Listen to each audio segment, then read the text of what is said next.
आद्रिराज ज्येष्ठ पुत्र हे गणेश विघ्नहना पद्मयुग्म दंतल लड्डू पात्रमाल्य हस्तक सिंहयुग्म वाहनस्थ भालनेत्र शोभित कल्पवृक्ष दान दक्ष भक्त रक्ष रक्ष माम्।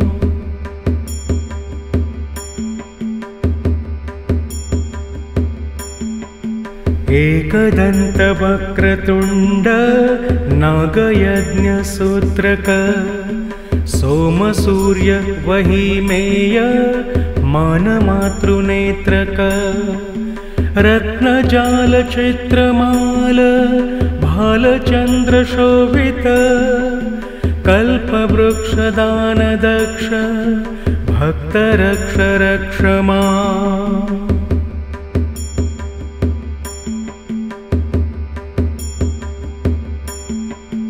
वह्नि सूर्य सोमकोटि लक्ष तेज साधिक द्योतमान विश्वहेति विचिवर्ग भासक विश्वकर्तृ विश्वभर्तृ विश्वहर्तृ वंदित कल्पवृक्ष दान दक्ष भक्त रक्ष रक्ष माम्।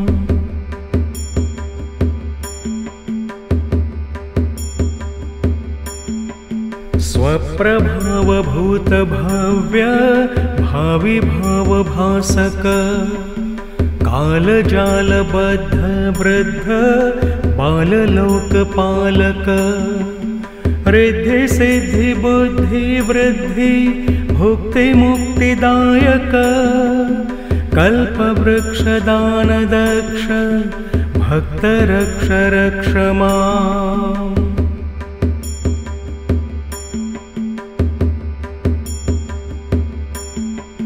मूषकस्थ विघ्न भक्ष रक्तवर्णमाल्यधृन मोदकादि मोदितास्य देववृन्दवन्दित स्वर्णदि सुपुत्र रौद्ररूप दैत्यमर्दन कल्पवृक्ष दान दक्ष भक्त रक्ष रक्ष माम्।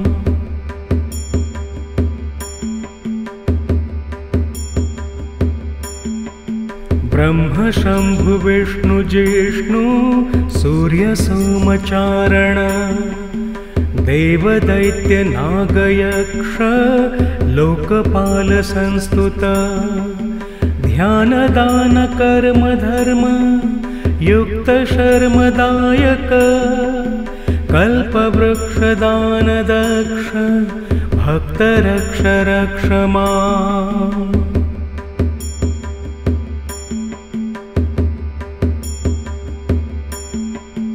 आदिशक्ति पुत्र विघ्न राजभक्त शंकर दीनानाथ दीनलोक दैत्य दुख नाशक अष्ट सिद्धिदान दक्ष भक्त वृद्धिदायक कल्पवृक्ष दान दक्ष भक्त रक्ष रक्ष माम्।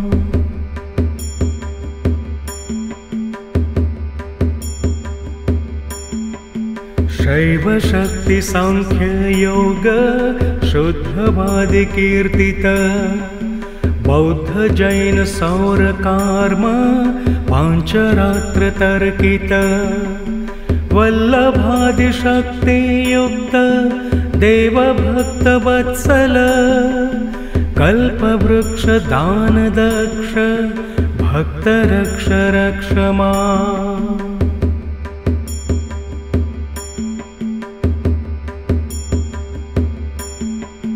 देव देव विघ्न नाश देव देव संस्तुत देव शत्रु दैत्य नाश जिष्णु विघ्न कीर्तित भक्त वर्ग पाप नाश बुद्ध बुद्धि चिंतित कल्पवृक्ष दान दक्ष भक्त रक्ष रक्ष माम्।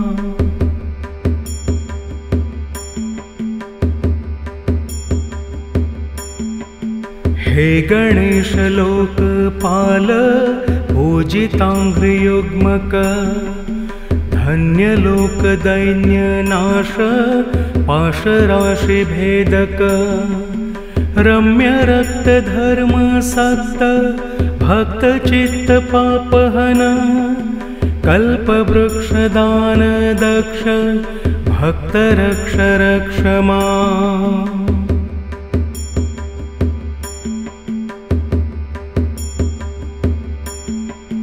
ये पठन्ति विघ्नराज भक्तिरक्तचेतस स्तोत्रराजमेन सौप मुक्तशुद्धचेतस ईप्सितार्थं वृद्धि सिद्धि मन्त्रसिद्धभाषिता प्राप्नुवन्ति ते गणेश पादपद्मभाविताः।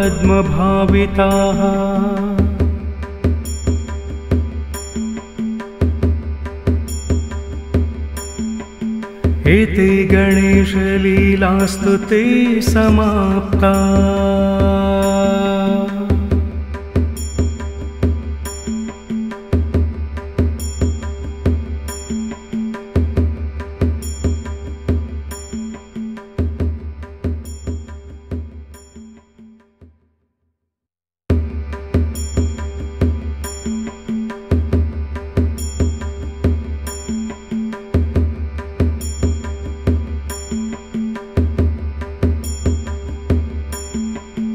आद्रिराज ज्येष्ठ पुत्र हे गणेश विघ्नहन पद्मयुग्म दन्तलड्डू पात्रमाल्य हस्तक सिंहयुग्म वाहनस्थ भालनेत्र शोभित कल्पवृक्ष दान दक्ष भक्त रक्ष रक्ष माम्।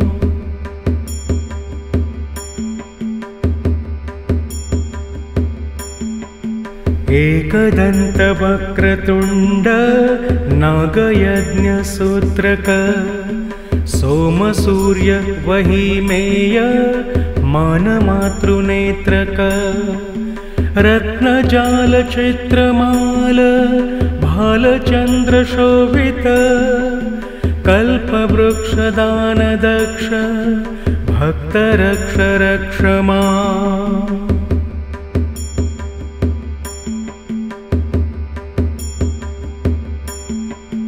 वह्नि सूर्य सोमकोटि लक्ष तेजसाधिक द्योतमान विश्वहेति विचिवर्ग भासक विश्वकर्तृ विश्वभर्तृ विश्वहर्तृ वन्दित कल्पवृक्ष दान दक्ष भक्त रक्ष रक्ष माम्।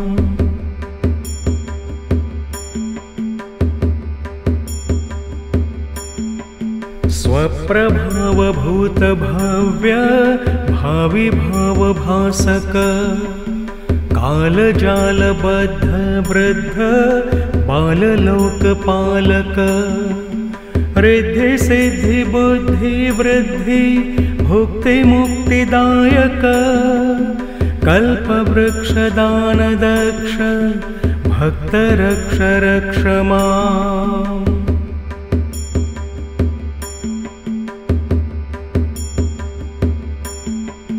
मूषकस्थ विघ्नभक्ष रक्तवर्णमाल्यधृन मोदकादिमोदितास्य देववृन्दवन्दित स्वर्णदिसुपुत्र रौद्ररूप दैत्यमर्दन कल्पवृक्ष दान दक्ष भक्त रक्ष रक्ष माम्।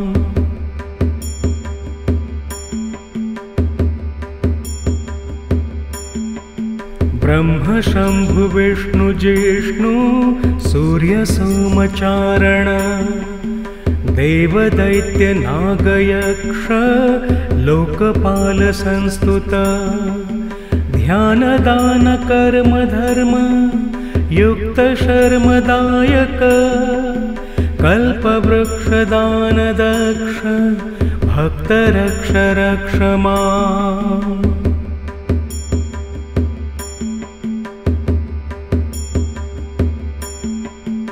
आदिशक्तिपुत्र विघ्न राजभक्त शंकर दीनानाथ दीनलोक दैत्य दुःखनाशक अष्टसिद्धिदान दक्ष भक्तवृद्धिदायक कल्पवृक्षदान दक्ष भक्त रक्ष रक्ष माम्।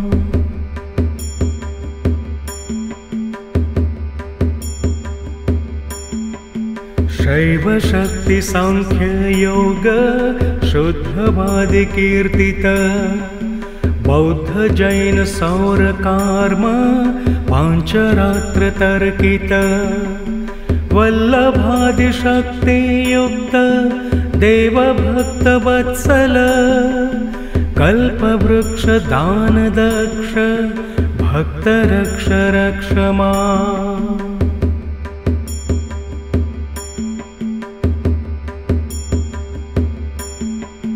देव देव विघ्ननाश देव देव संस्तुत देव शत्रु दैत्यनाश जिष्णु विघ्न कीर्तित भक्तवर्ग पापनाश बुद्ध बुद्धि चिंतित कल्पवृक्ष दान दक्ष भक्त रक्ष रक्ष माम्।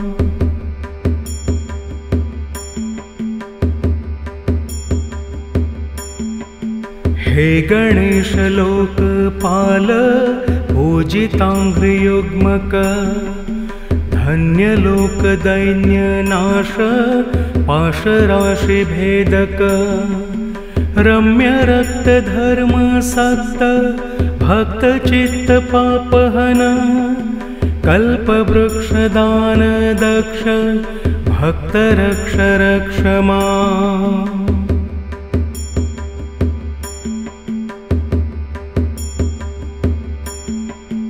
ये पठन्ति विघ्नराज भक्तिरक्तचेतस स्तोत्रराजमेन सौप मुक्तशुद्धचेतस ईप्सितार्थं वृद्धि सिद्धि मन्त्रसिद्धभाषिता प्राप्नुवन्ति ते गणेश पादपद्मभाविताः।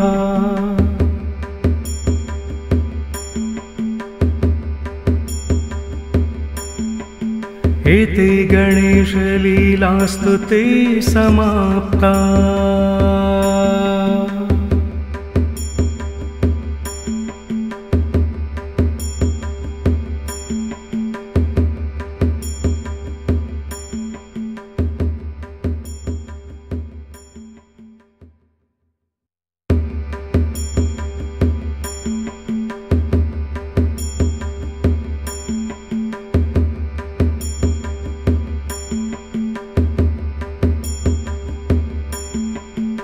आद्रिराज ज्येष्ठ पुत्र हे गणेश विघ्नहन पद्मयुग्म दंतलड्डू पात्रमाल्य हस्तक सिंहयुग्म वाहनस्थ भालनेत्र शोभित कल्पवृक्ष दान दक्ष भक्त रक्ष रक्ष माम्।